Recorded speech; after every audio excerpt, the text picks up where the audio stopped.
এই হরিদ্রা গ্রামে এমন কেউ নেই যাকে আমি নিজের মনের কথা বলে হালকা হই। কেবল তুই আছিস।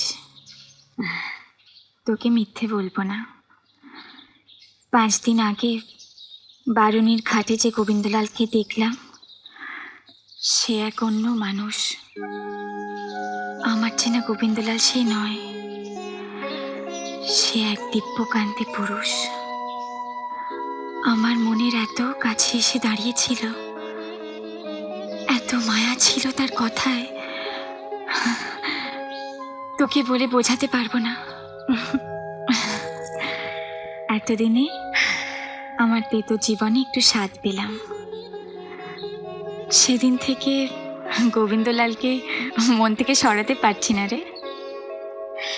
তারপর গোবিন্দলালের সঙ্গে আর তো দেখা হয়নি? হয়েছে।